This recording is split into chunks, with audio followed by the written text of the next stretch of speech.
believe a handout was sent, and that comes from the Derech Hashem. We said we'd read a piece of Derech Hashem. We are on page Nun Vav 56 of the Rav Friedlander version, and it would be paragraph 72 if you're following the English version. On page 53, the Neshama said to the Seichel, I understand to the extent I can all your introductions. God created the world to be a mative, to do good, to do good for a creation. And the yichud, God's uniqueness, echad, yochad, miyuchad, and God's not a mukhrach, and all the other things we learned about. And now let's focus on man. What's man doing here? What are his deeds during his lifetime? And what are the fruits of the labor? So the Ramchal, using his logic that we've discussed, jumps to the last stage. What is the tachlis? What happens through man's deeds? What's the goal? What's the final result? And then we'll work our way backwards. The final goal is Tchias HaMesim. That's the whole purpose. The purpose, the ultimate schar is Tchias HaMesim. Okay, if that's the ultimate schar, Tchias HaMesim, the Seichel said, let's understand the three phases here. There's a guf and neshama born. The guf is born with the neshama in it. Then there's a process by which after 120 years, the guf goes where it goes to, and the neshama goes to what we call Gan Eden, or the Olam HaNeshamas, the world of the Neshamas, the parking place for the Neshamas to rest until Tchias HaMesim. And then, Tchias HaMesim, a new body comes, and the Neshama goes into that new body. So we need to understand, if we're going to talk about Tchias HaMesim, the resurrection of the dead, we need to understand Guf Neshama together, Guf Neshama apart, and then Guf Neshama Tchias HaMesim. So this is where he started talking about this amazing idea. We spent some time on it yesterday. The whole tachlis of the neshama coming down to the guf, which is to perform the Ratzon Hashem, is for the neshama to uplift the guf, so that the guf gets kedushas haneshama. Ad kedei kach, the Ramchal says that it is the kedusha could be like a malach, and that was the mashal that Ramchal used of Moshe Rabbeinu. The guf is dense and dark. The light of the neshama cannot shine through it. The more a person uses the tools of Torah and mitzvahs, the more he transforms dense, dark guf into transparent, lit neshama, and then the neshama can shine through the body. So when the pasuk says, Karan Arpnei Moshe, Moshe's face had a shine, it's because his neshama was able to shine through the flesh itself, dense, thick, dark, allowed the neshama to shine through it. The face had a shine because it was no longer dense, dark. It transformed itself into a thin, transparent, spiritual thing that the light of the neshama was able to shine through. And as the light of the neshama is shining through this transformed flesh, the flesh has been elevated to neshama, which is shining through it. And that's the purpose of the neshama coming to the guf, and that means that a person did the Ratzon Hashem. How do you do that Ratzon Hashem? To bring up the guf to such a high level. For that, Ribono Shel Olam gave us the Torah and the mitzvahs to be able to accomplish that Ratzon Hashem. So Ramchal was telling us that this process is impossible now, and that's what we'll see now as the introduction. This process, we're on page 56. This process, the neshama can't finish this process in this lifetime. The neshama comes into the guf, it gets a job, lift up the guf, transform the dense darkness into a neshama. Before the Chet of Adam Arishon, the neshama was able to do that. And Adam Arishon withstood that test, the world, whatever it would have been, but it wouldn't be the world that we see. The world would have, that a perfectly imperfect world created by God would have been a short-lived world. It would have come to its state of perfection. Whatever happens after that is what we call Olam Haba. But that didn't happen. What happened was Adam Rishon fell. He failed the challenge. He ingested from the Eitz Hadas Tov V'Ra. The Eitz Hadas Tov V'Ra, besides, it's a spiritual ruchnius infection. It's a bacteria that remains in that body. And therefore, the neshama, as powerful as a neshama may be, that neshama cannot fully lift up the guf to where it's supposed to go because of that poison, that bacteria that's inside the guf. So, Lu Yichya Adam Elef Shanim, if a man lived 1,000 years, he couldn't finish the job of making the guf what it's supposed to be, because the guf has this thing in it, this poison, that even the neshama cannot finish to complete its work on. Therefore, the guf has to go into the ground, decompose. In that process of decomposition, this poison is released, and then a person can be zeicher to Tchias HaMeisim, and the neshama can come back into the guf. So the Ramchal says on page Nun Vav, in paragraph 72, Achachet Goyrim, Cheto Shalodam Harishon Laver Kois Hamisa Kol Abrum Ve'ein Makava. The chet of Adam Harishon caused, as the Rebbeinu Shalom told him, if the day you eat from this tree, moist Thomas, you will die. And as we explained, this has nothing to do with a punishment. This is just the Rebbeinu Shalom is telling Adam Harishon, listen, don't eat from it because you're not ready to digest this. And if you digest it, it's poison. It's going to kill you. So if a person drinks bleach and he burns out his insides and he's laying in a hospital bed, the idea that he's cursing at God for making his insides burn up because he drank the bleach is ludicrous. You made a choice to drink the bleach. It's got the crossbones on it, the skull and crossbones. You know it's poison. You drink it, you burn your insides. What do you want from God? Yes, it's true. God made the chemical components that went into bleach that can give a burn. But you decided to drink it. So the Rebbeinu Shalom was telling Adam Rishon, listen, don't eat this. You're not ready to digest it. You don't have a system to digest this thing. It's poison for you. And I'm telling you, the result, if you eat this bleach, you will die. And because Adam Rishon, the Ramchal says, ate this, he brought death upon himself and death upon all creatures and all his descendants. Ve'ein makaveh. There is no hope. You cannot get out of the Gzeres Hamisa. There's Eliyahu, Chanoch, different shilas over there, and how they did that. But in 99.999999999, no one's going anywhere. No one's getting to Olam Haba unless the body decomposes. So let's take a look at footnote 127 of Ramchal, of Friedland. Ein tikva l'schakek me'amos. There's no hope to escape death. It's not going to happen. And everybody can stop talking themselves out of that possibility. The Chafetz Chaim used to say, it's a famous saying of the Chafetz Chaim. Chafetz Chaim used to say, people go never to a Levaya. While they're at the Levaya, everyone's crying. The kever is open. They're crying more. They're covering up the person with dirt. People are crying more. And the question is, what are they crying about? Are they actually crying for the person who died, or are they crying subconsciously or even consciously because they realize the same thing's going to happen to them? So are they crying for the niftar, or are they crying for themselves?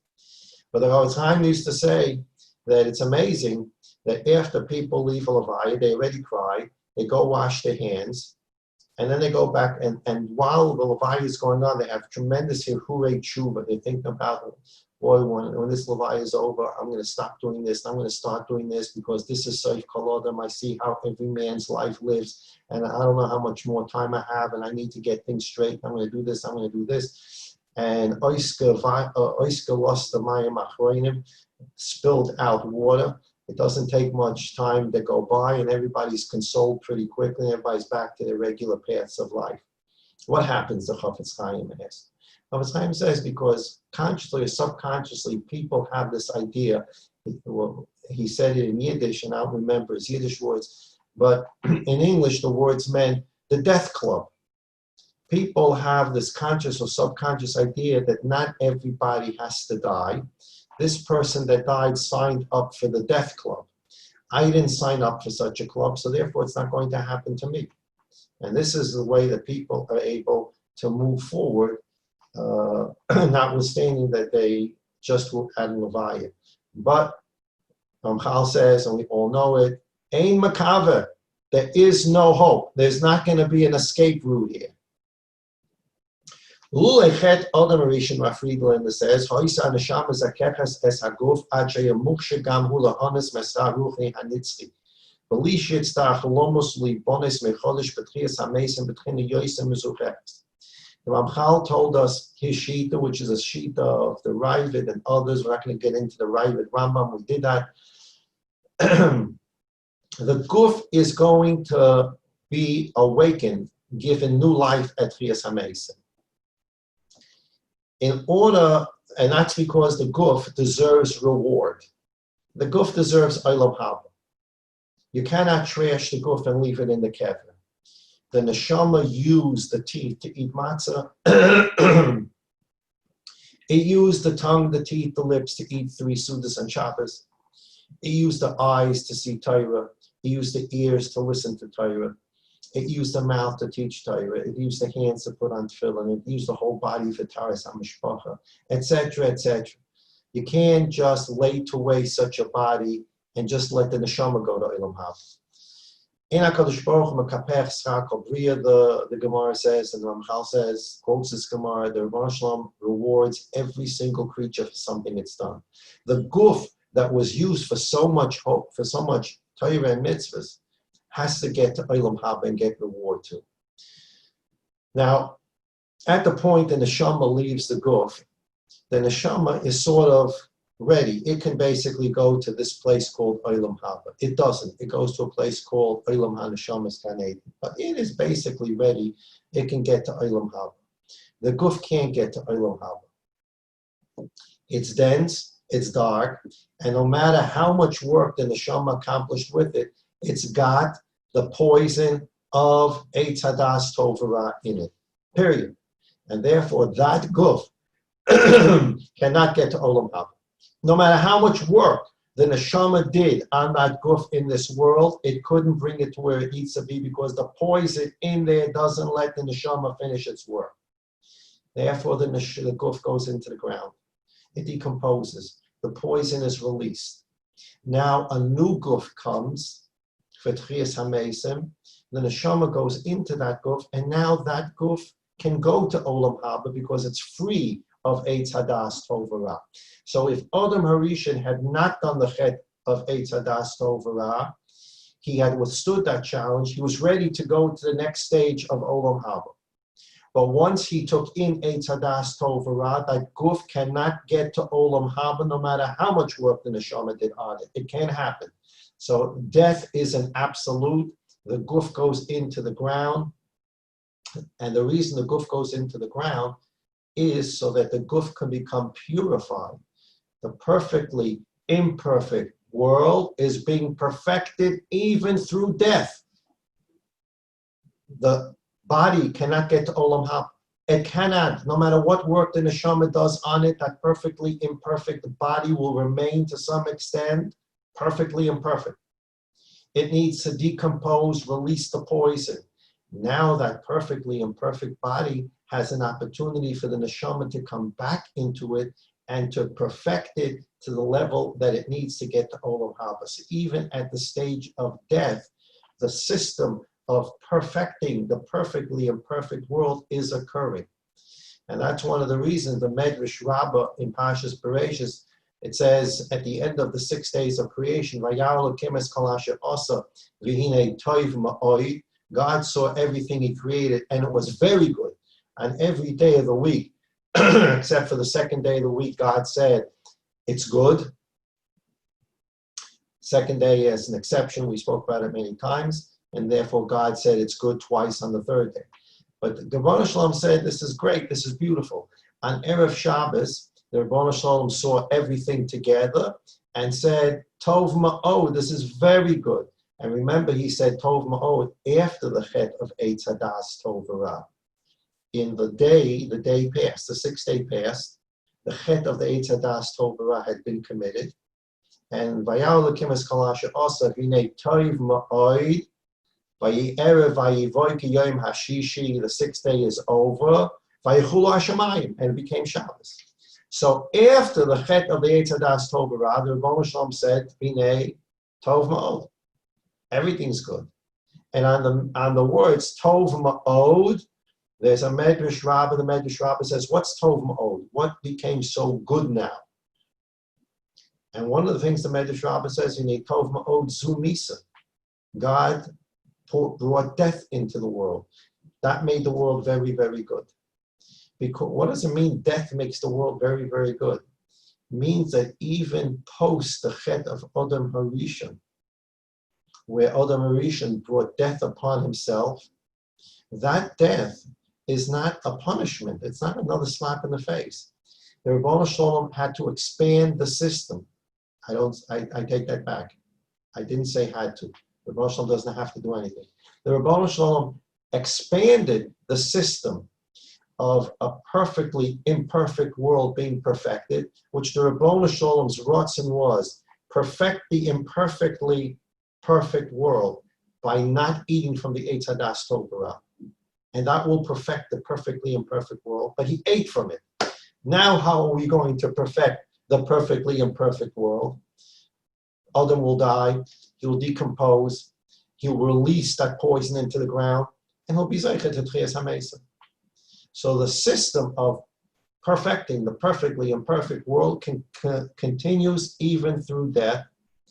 And the Medrash says, Tov Ma'od Zu Misa. So Rav Friedland explains in footnote 127 that if not for the Chet of Adam Harishon, the Neshama would have completely purified Adam Harishon's guf, and he would have been ready to go to Olam Haba. Without the need of dying and getting a new body, he didn't need a new body. His body didn't have the poison of Eitz Hadas Tov V'Ra. Kach matzino Eitzel Chanoch V'Eliyahu v'od Shlomeisu Kemavu. And then Rav Friedlander says, take a look at the Derech Hashem. Maybe we'll do the Derech Hashem on Yom Rishon. I sent out the handout. Why dafke in the ground? The Rebbeinu Shalom said it in the pasuk in the Torah, El Ofet Tashu. You came from the dust of the earth. The dust of the earth is the guf. Your guf is what caused you to do the Aveira. And now your guf will return to where it came from, which is the dust of the earth. That's where you're supposed to return to. That's where the Gzeira is, the person should return to. Cremation is a terrible Aveira. So I'm going back into the Daas Tevunos, and Blineda will do the Derech Hashem and what Gan Eden is, the parking place for the Neshamas before Tchias HaMeis. We'll do that Blineda on Sunday. Al Kain, the Ramchal says, Lo Satze Koch HaNeshama Lasos Azich Hazeh Kodem HaMisa. Therefore, no matter how powerful the Neshama is, the Neshama will not be able to completely purify the guf from its dense darkness. It can't do it before death. Death must occur where there's the decomposition that we spoke about. V'zeu inyan hatzadikim shemesu ba'atyo shel nachash k'maymorim zal bababasu yudzayin amid aleph shelo yuchul l'shtalim afil b'roiv maseyim b'lo yizeh. The Gemara in Baba Basra of Yudzayin Amid Aleph says that there were 4 great tzaddikim who never did Naveira in their life, but nevertheless they had to die. And they had to die because as descendants of Adam Harishon, genetically, spiritual genetics, they have the poison Eitz Hadas Tov V'Ra in them, and there's no way to send them off straight to Olam Haba with a guf that has that poison in it. The doors of Olam Haba will not open to a guf that has that poison in it. So even these 4 tzaddikim could not get Even it says, the only reason these four tzaddikim had to die is because of the nachash, the sin of the snake, the idea of the snake. And because they are descendants of Adam Rishon, they had to die without Navera, and the decomposition had to occur, and then they can go to Olam Haba as well after Tchias HaMeisa. But after the body goes back to the dust where it started, and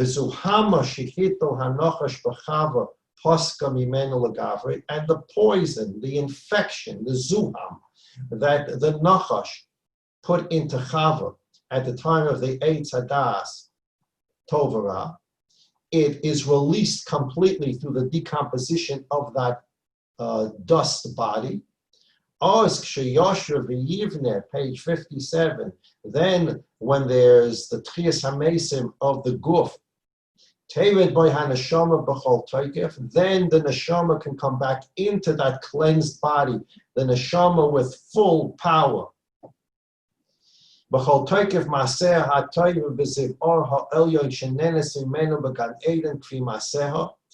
now the neshama who's been resting in Gan Eden, it's been recuperating. It spent a long time fighting the guf and trying to purify the guf, and it's now recovering its full light. And now that it's at full power again, this neshama can now go into this brand new, non-infected body, and it can now give the full light of the neshama through this body that is not dense, dark, and poisoned with Eitz Hadas Tovara, Shebo Yizdachech Legamri. And now that body can now become completely purified, something that it couldn't happen the first time around before death. V'shav v'rafaloi, and the neshama now heals the body. Mikol harois hashenasa ol lahem b'rishayna, all the evil and bad things that were part and parcel of the original physical body.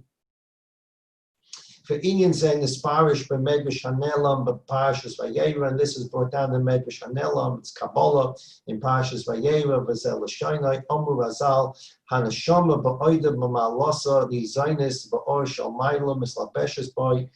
While the Neshama is in the Olam Hanashama, is what we call Gan Eden, the Neshama is not with the Guf anymore, and therefore it can feed off, so to speak, the heavenly light, the godly light. The body's not interfering. It's not being mafriya the klita. The neshama in Gan Eden can now absorb more light from above. And after Tchias HaMesim, where this reinvigorated neshama goes back into the new guf, the neshama is now going to come into the guf with this reinvigorated, more powerful light into a cleansed neshama, cleansed guf. And it says there also, HaKadosh Baruch Hu ma'ayel ha'gufa tchas'ara adam esrakev guf kulei v'nafka minei kol zuham v'bisha. The Bar Shalom lifts up the guf that was under the ground, that was buried, after it completely decomposed, v'nafka minei kol zuham v'bisha. All the infectious disease of the Eitz Hadas Tovara was released into the ground. Or actually, it says HaKadosh Baruch Hu puts the body into the ground, under the ground, until it completely decomposes, and all the poison goes out. So we're up to right now in the Daas Tevunos on page 57, Rav Friedlander's print, paragraph 72. And B'li Neder on Sunday, we're going to learn paragraph. We're going to go to Rav Friedlander's footnote 129, and B'li Neder to see the Derech Hashem about what this Gan Eden is about. For those who wanted to know, it's in the footnote 128. Who were these four tzaddikim that never did Navera and that died solely because of the Eitz Hadas Tov Ra? The Gemara Bava Basra, Dr. Yudzayin Amar Aleph says it's Binyamin, Yaakov's son, Amram, Moshe Rabbeinu's father, Yishai, David HaMelech's father, Kilov ben David, and Kilov, one of David's sons. So we would have picked out Avraham, Yitzchak, Yaakov, maybe Moshe, Aaron. We would have picked out maybe other people. And some of these people are mentioned in both Vasi Yud Zayin Amud Aleph as being zocher to other things. But in terms of never having done an Aveira and dying solely because of the poison of the Eitz Hadas, Binyamin, the son of Yaakov, Amram, the father of Moshe, Yishai, the father of David, and Kilov, one of David's sons.